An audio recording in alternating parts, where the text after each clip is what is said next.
नमस्कार, आदाब, सत श्री अकाल दोस्तों। Welcome back to own channel Current Affairs Express पे। तो गाइस, आज हम लोग बात करेंगे कि इंडियन एयरफोर्स के बारे में। इंडियन एयरफोर्स ने एक प्लेन रिलीज किया था जिसके बारे में बहुत चर्चा हो रहा है। वो प्लेन क्या है? KC-135 जो आगरा पे लैंड किया था। ठीक है, लैंड किया है।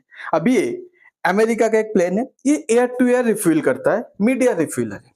इसके बारे में क्या है, क्यों इसके बारे में इतना बात चल रहा है आज? ओके, ये लीज क्या होता है? लीज मतलब मान बताता हूँ, कुछ टाइम के लिए अमेरिका से लिया है, लगभग 3 से 4 साल के लिए। ठीक है, खरीदा नहीं है, यूज करेगा, करके अमेरिका को वापस दे देगा। इसके बदले एक हेवी अमाउंट, एक मोटा कीमत अमेरिका को देना पड़ेगा भाड़े के हिसाब से। अब देखिए, American tanker that cannot go to war, okay, IAF quietly lease, okay, KC-135 सिर्फ ट्रेनिंग पर्पज के लिए यूज होगा। अब एक बात है गाइस, ये जो अमेरिकन टैंकर है ना, ये वॉर पे जा नहीं सकता। आप बोलेंगे इंडियन एयरफोर्स का प्लेन है, मतलब इसको वॉर पे जाना चाहिए, बट ये वॉर पे जा नहीं सकता, मतलब इसका कैपेबिलिटी नहीं है क्या? कैपेबिलिटी तो भरपूर है, मैं आपको बता रहा हूँ, बट ये मतलब वॉर पे इंडिया चाहेगा तो भी ये वॉर पे नहीं जा सकता, क्योंकि अमेरिका ने ऐसे टर्म्स एंड कंडीशन लगाए। आपको पता था अमेरिका जब भी किसी को हथियार बेचता है ना, बहुत सारा टर्म्स एंड कंडीशन लगाते हैं, जो रशियन वेपन के साथ उतना नहीं आता, स्ट्रिक्ट टर्म्स एंड कंडीशन। ठीक है, अब आपको बताता हूं कि ये जो मिड ईयर रिफ्यूलर है, ये कैसे काम करता है। देखिए, ये एक वीडियो, मिड ईयर रिफ्यूलर क्या करता है ना गाइस, एक्चुअली ये आप बोल सकते हैं एक पेट्रोल पंप है जो हवा पे रहते हैं, आसमान का एक पेट्रोल पंप। जब फाइटर प्लेन का पेट्रोल खत्म, मान लीजिए फाइटर प्लेन को बहुत लॉन्ग डिस्टेंस पे जाना है, इंडिया से जाना है मान लीजिए USA में, अब एक बार पे नहीं जा पाएगा, बीच में रिफ्यूलिंग चाहिएगा।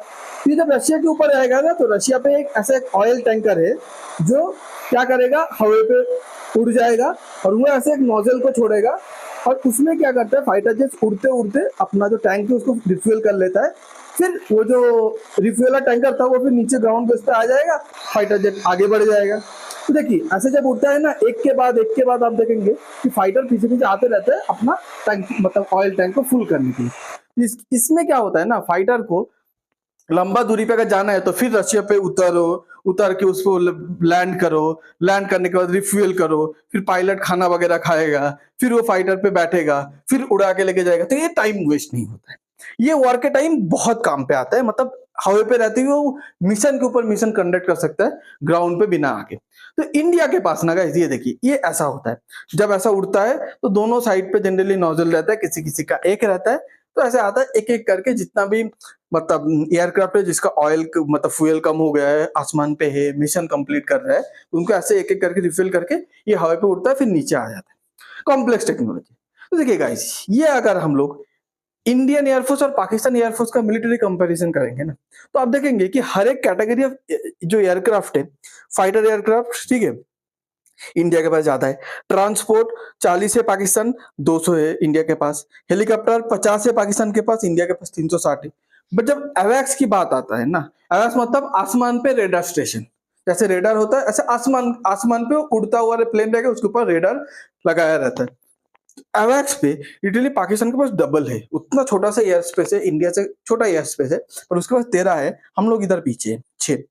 टैंकर इंडिया के पास 6 है, पर पाकिस्तान के पास 4 है। आप बोलेंगे पाकिस्तान के पास 4 है, 6 हम लोग के पास ज्यादा, देखिए ऐसा नहीं।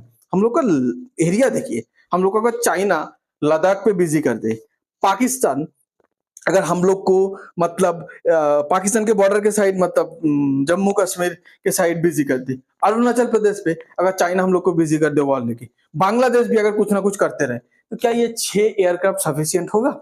इसीलिए हम लोग फिलहाल लीज पे लिए हैं अमेरिका से ऐसा एयरक्राफ्ट। ओके, अब द प्रॉब्लम इज, अमेरिका जो लीज पे दिया है ना, बोला है कि तुम लोग को देंगे, पर तुम लोग से अपने पायलट को इसमें ट्रेन करोगे, और इसको जो ऑपरेट करेगा ना, वो भी इंडियन मिलिट्री फोर्स ऑपरेट नहीं कर सकता। मान लीजिए आप अगर एक घर को लीज लेते हो 2 साल के लिए, वो घर आपका हुआ ना 2 साल के लिए, उसमें आप जैसे जैसे चाहो ऐसे रहोगे, जैसा पोर्ट्रेट लगाना चाहो, टीवी, फ्रिज, वॉशिंग मशीन, जैसे चाहो ऐसे करोगे। पर इसमें ये नहीं है, इसमें बोला है कि अमेरिका का एयरफोर्स का एक क्रू आएगा, वही इसको मेंटेन करेगा, वही इसको उड़ाएगा, वही इसको चलाएगा। अब क्वेश्चन है कि तो लीज पे जरूरत क्या था हम लोग को? अगर आप किसी से घर लीज ले रहे हो और वो बोल रहे कि उस घर के अंदर हम ही रहेंगे और हमारे साथ तुम भी रह लेना, तो लीज पे क्यों लोगे आप? और ऊपर से क्या है, ये एयरक्राफ्ट है, इंडियन के जमीन पे रहेगा, इंडिया का एयरबेस से ये ऑपरेट करेगा, पर अमेरिकन रिटायर्ड ओके एयरफोर्स रहेगा। अब बोलेंगे रिटायर्ड है ना, रिटायर्ड मतलब वो क्या आपको लगता है कि अमेरिकन गवर्नमेंट को खबर नहीं देगा? तो इंडिया का जो भी स्ट्रेटेजिक एयर सेटअप है, जो स्ट्रेटेजिक एयरफील्ड है, इंडियन एयरफोर्स कैसे काम करता है, ये सब कुछ ना कुछ तो एटलीस्ट पता लगेगा ना गाइस। अब बताइए कुछ तो पता लगेगा, जब कुछ पता लगेगा तो ये जाके किसको बताएगा?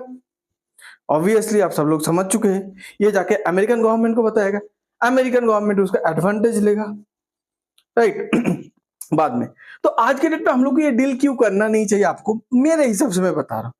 एक्चुअली हम लोग अमेरिका बाहर के कंट्री से वेपन खरीदते हैं, खुद भी बना रहे, बट हम लोग रशिया से वेपन खरीदे आज तक, फ्रांस से खरीदे, ठीक है, इजराइल से खरीदे, बट अमेरिका से खरीदने का सबसे बड़ा गलती क्या है पता है?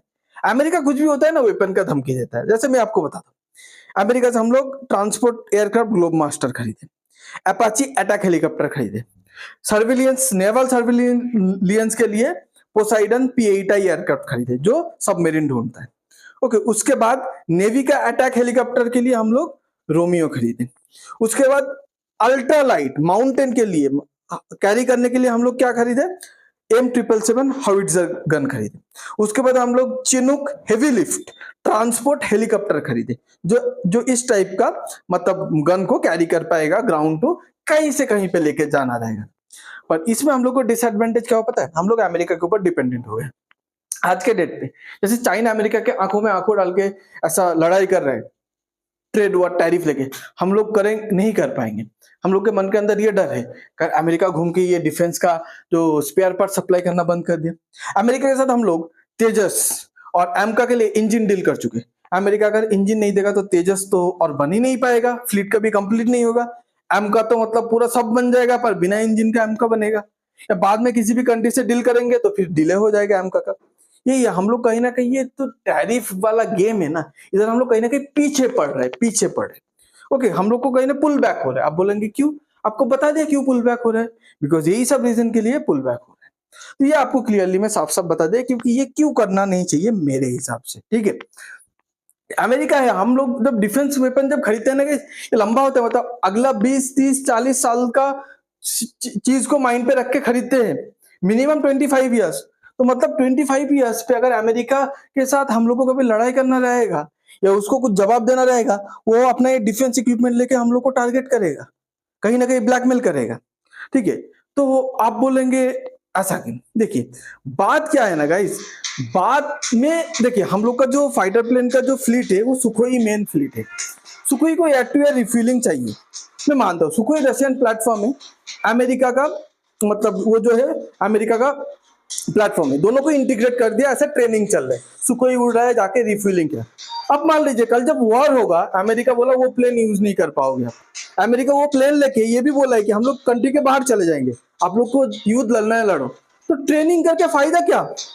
मतलब ये तो हो गया, आप पेन लिए, पेन लेके बहुत हैंड राइटिंग प्रैक्टिस किए, मैं एग्जाम पे जाके लिखूंगा, एग्जाम पे जाके लिखूंगा, पर आपको बोल दिया जब आप एग्जाम पे जाओगे ना कि पेन लेके नहीं जा सकते एग्जाम पे, तो भाई ये प्रैक्टिस करने का फायदा क्या हुआ? मैं क्यों पेन लेके प्रैक्टिस करूं भाई?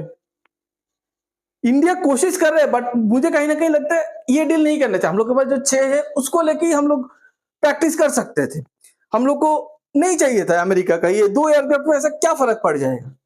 अब देखिए इंडिया हाथ पे हाथ डाल के बैठा भी नहीं है, ये भी एक अच्छी बात है।